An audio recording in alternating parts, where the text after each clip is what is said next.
दोस्तों, क्या आप कभी अपने फ्रेंड्स के साथ गोवा ट्रिप पर जाकर छई छप्पा छई छपाक छई करने का मन करता है?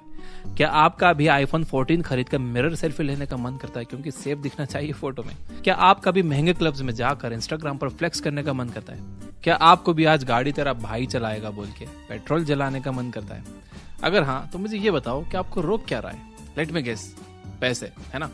आपको पहले तो अपने घर का रेंट भरना है, फिर आपको कार या बाइक की EMI भरनी है, फिर बिल्स भरने हैं, फिर गर्लफ्रेंड या बीवी के खर्चे उठाने, अगर दोनों हैं तो दोनों के खर्चे उठाने, और भी बहुत सारी चीजें हैं, मैं समझता हूँ।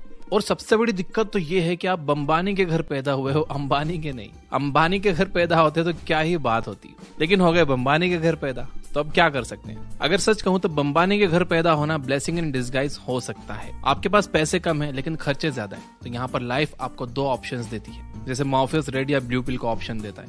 पहला, हम एक बार जीते हैं एक बार मरते हैं बोल के सारे पैसे मजे में फूक दो और बाकी के 20 दिन सैलरी का वेट करो। दूसरा, पंकज उदास बन के अपने आप को आइसोलेट कर दो, सबसे अलग हो जाओ, अपने सारे बिल्स क्लियर और ये दुनिया ये महफिल मेरे काम के नहीं सॉन्ग पर वाइब करो। व्हाट इफ आई से एक तीसरा ऑप्शन भी है जो आपको उन लोगों के क्लब में शामिल कर सकता है जो फाइनेंशियली फ्री हैं, अपनी लाइफ आजादी से जी रहे हैं, और ये हो सकता है कुछ टाइमलेस प्रिंसिपल्स की मदद से। और ये टाइमलेस प्रिंसिपल्स कोई हैरी पॉटर की जादू की छड़ी की तरह नहीं है कि आपने विंगार्डियम लेवियोसा कहा और आपकी किस्मत बदल गई। लाइफ के किसी भी एस्पेक्ट को चेंज करने के लिए मैक्सिमम एफर्ट्स लगते हैं, लेकिन एक बार जब चीजें मोमेंटम पकड़ लेती हैं तब ये पीस ऑफ केक बन जाता है।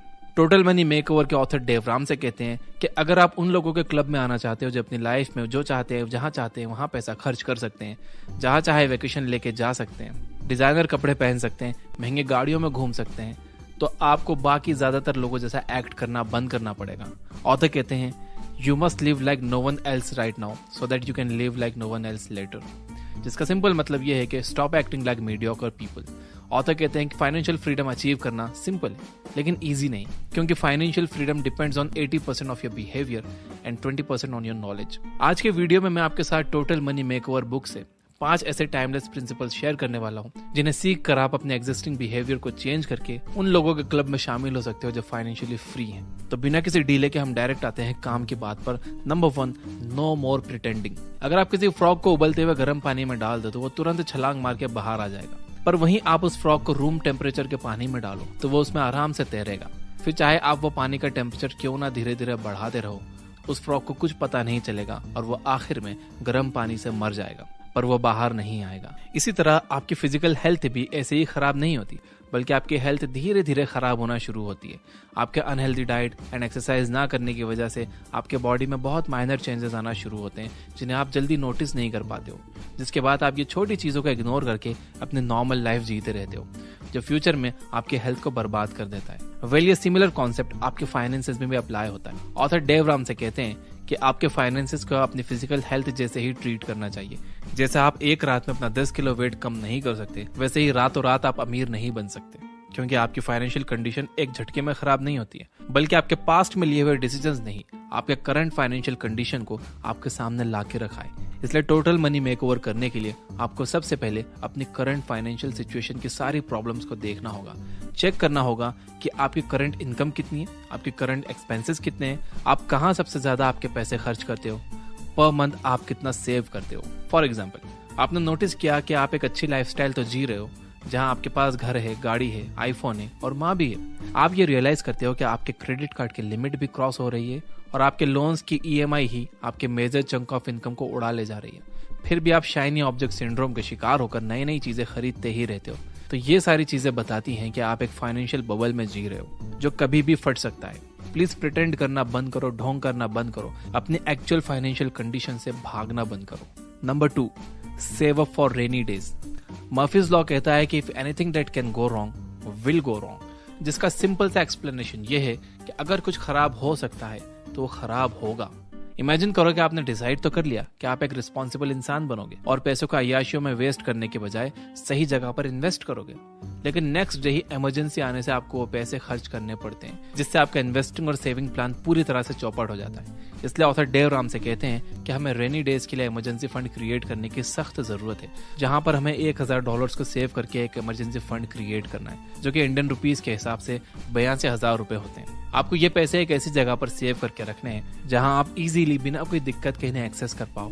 और तो और आपको अपने इमरजेंसी फंड को कहीं इन्वेस्ट नहीं करना है और ना ही अपने सेविंग्स अकाउंट में रखना है, क्योंकि मुझे और आपको दोनों को पता है कि अगर आपने ये पैसे अपने सेविंग्स अकाउंट में रख दिए तो आप यहाँ वहाँ QR कोड स्कैन कर करके ये पैसे उड़ा दोगे।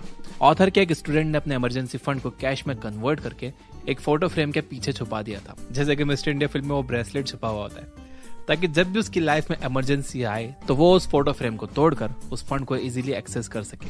ध्यान रहे कि आप ये इमरजेंसी फंड को बर्थडे पार्टी सेलिब्रेशन या बाइक खरीदने के लिए या आईफोन की EMI भरने जैसे फालतू रीजंस में स्पेंड ना करो। और अगर आपसे इमरजेंसी फंड खर्च हो भी जाता है तो आपको जल्द से जल्द फिलअप कर देना है, क्योंकि हाथ में पड़ा हुआ लिक्विड कैश कॉन्फिडेंस देता है। Number 3, debt snowball. दोस्तों, इमेजिन करो कि आप एक बर्फीले पहाड़ पर अपने फ्रेंड्स के साथ बर्फ से खेल रहे हो और आपके दिमाग में एक आइडिया आता है कि क्यों ना बर्फ का एक छोटा सा स्नोबॉल बनाए और क्यों ना उसे पहाड़ से नीचे गिराया जाए। आपको पता है कि इसका नतीजा क्या होगा? एक छोटा सा स्नोबॉल नीचे आते आते एक जायंट स्नोबॉल बन चुका होगा। इसी रेफरेंस में ऑथर डेव राम से कहते हैं कि आपका सबसे बड़े दुश्मन डेट यानी कि कर्जे को स्लोली और स्टीडीली खत्म करते जाना है, क्योंकि ऑथर कहते हैं कि आप तभी अमीर बन सकते हो जब आप पर कोई लोन या EMI ना हो। अब क्योंकि आज की डेट में लोन मिलना बहुत आसान हो चुका है, जिसमें आपका सबसे बड़ा एनिमी होता है इंटरेस्ट। इसलिए अगर आप पर किसी भी तरह का कर्जा, इंटरेस्ट, EMI या लोन है तो आप सबसे पहले उससे फ्री होने की कोशिश करो। उससे फ्री होने का मैं स्टेप बाय स्टेप प्लान बता देता हूँ। सबसे पहले अपने लोन एंड EMI को असेंडिंग ऑर्डर यानी छोटे से बड़े ऑर्डर में लिखो, जिसके बाद आपको आपके सबसे छोटे डेट को क्लियर करने की कोशिश करनी है। लेट्स अज्यूम कि आपने अपने दोस्त से 5,000 रुपए का लोन लिया है, फिर आपके आईफोन का लोन 80,000 है जिसमें आप हर महीने 2,000 रुपए भरते हो, और फाइनली आपके बाइक का लोन 2.5 लाख रुपए है जिसमें आप मंथली 3,000 रुपए देते हो। वर्स्ट केस सिनेरियो एज्यूम करते हैं कि आपकी मंथली इनकम 10,000 रुपए। तो सबसे पहले स्टेप में आप अपने फ्रेंड के सारे पैसे क्लियर कर दो, जिससे आपके सर से कर्ज का बोझ उतर जाएगा, जिसके बाद आप साइकोलॉजिकली और मोटिवेटेड फील करोगे और आपको और जल्दी कर्ज से मुक्त होने का मन होगा। अगर आपको कुछ महीनों के लिए 2 जॉब्स भी करनी पड़े, एक्स्ट्रा शिफ्ट भी करनी पड़े और जी जान लगाकर मेहनत करनी पड़े तो वो भी आप करो, लेकिन सबसे पहले डेट की स्नोबॉल की मदद से अपने आप को डेट फ्री करो। Number 4, safety net fund. दोस्तों, जैसे ही आप डेट फ्री हो जाओ आपको सेफ्टी नेट फंड बनाना चाहिए। सेफ्टी नेट फंड का मतलब है अगर आप फ्यूचर में काम नहीं करते हो तब भी आप अपने लिविंग एक्सपेंडिचर को चला सको। दोस्तों, जहां आप अपने सेविंग्स का यूज अपने डेट को क्लियर करने के लिए कर रहे थे, वहीं आप अपने सेविंग का यूज अपने सेफ्टी नेट फंड को बनाने के लिए करोगे। सबसे पहले आप अपने महीने के एक्सपेंसेस लिख लो, जैसे कि home rent, mobile recharges, electricity, Netflix and Amazon prime subscription, food and drinks, H&M और ज़ारा से शॉपिंग, एक्सेट्रा एक्सेट्रा। ये सारी चीजों की एक लिस्ट बना लो और मान लेते हैं कि इन सब का खर्चा आया 20,000 रुपए। मतलब मोटा मोटा आपको 20,000 मल्टीप्लाइड बाय 3 यानी कि 60,000 रुपए का सेफ्टी नेट फंड तैयार करना है, क्योंकि लाइफ का कुछ फिक्स नहीं है बॉस। ऊपर वाला ना करे कि आपको कुछ हो जाता है या आपकी जॉब चली जाती है तो एटलीस्ट 3 महीने के लिए आप अपने लिविंग एक्सपेंसेस चला सकते हो, जहां पे आपको किसी से पैसे मांगने की जरूरत नहीं पड़ेगी जब तक कि आप रिकवर ना कर लो या नई जॉब ना ढूंढ लो। ऑथर तो सजेस्ट करते हैं कि आपको 12 महीने का सेफ्टी नेट फंड तैयार करके रखना चाहिए, लेकिन मैं सजेस्ट कर रहा हूं कि आप पहले 3 महीनों से शुरू करो, क्योंकि 12 महीने शायद आपके दिमाग के लिए बड़ा टास्क हो सकता है। एंड मुझे नहीं चाहिए कि आप कोई भी मेंटल बैगेज या अपनी लाइफ को कॉम्प्रोमाइज करके अपना टारगेट अचीव करो। Life is a marathon, not a sprint. Take it slow, take it easy and enjoy the process. Number 5, juice पीवानू, कैरम रमवानू, मजा नहीं लाइफ। दोस्तों, आपने ये कहावत तो सुनी होगी, all work and no play makes Jack a dull boy. अब ऑथर सिर्फ ये नहीं कह रहे हैं कि आप अपना पूरा दिन डेट क्लियर करते रहो या अपना इमरजेंसी फंड बनाते रहो, but all that author is saying कि फाइनेंशियली फ्री होने के लिए आपको बस कुछ हर्डल्स पार करने हैं, जिसके बाद आप जो चाहो वो कर सकते हो। फिर चाहे वो बीच पर बैठकर सनग्लासेस लगाकर मोजिटो सिप करते हुए नेताओं की बुराई करना ही क्यों ना हो। ऑथर कहते हैं कि अगर आपको फाइनेंशियली फ्री होना है तो आपको आपके इनकम का 15% इन्वेस्ट करना चाहिए। ऑथर का थॉट प्रोसेस ये है कि आप इंजॉय करो, आपको जैसा जीना है जियो, बट ये सारी चीजें कर्जे में डूबे रहकर या लोन भरते भरते मत करो। एक बार हर्डल से अपने आप को फ्री कर लो और फिर रेगुलरली जब अपनी इनकम का 15% इन्वेस्ट करते करते आपको अपनी करंट इनकम से ज्यादा रिटर्न्स आने लगे, तब आप फाइनेंशियली फ्री हो जाओगे और जो आपके बड़े बड़े शौक हैं वो भी आप पूरे कर पाओगे। अब इस वीडियो को हम एक छोटी सी कहानी से समराइज करते हैं। CID versus David Goggins versus Sherlock Holmes. एक बार 3 पिग्स अपने आप को लॉयन से बचाने के लिए अपना घर बनाने लगते हैं। पहला पिग आलसी था तो उसने घास से अपना घर बनाया। लॉयन वहां आया और घास को फूंक मारी, पूरा घर उड़ा दिया और शांति से बैठकर पिग को एंजॉय किया। दूसरा पिग थोड़ा एम्बिशियस था, उसने लकड़ी का घर बनाया। जिसके बाद लॉयन वहां आया, उसने CID के दया को याद किया और दरवाजा तोड़ दिया। और फिर क्या था, एज यूजुअल शांति से बैठकर पिग को एंजॉय किया।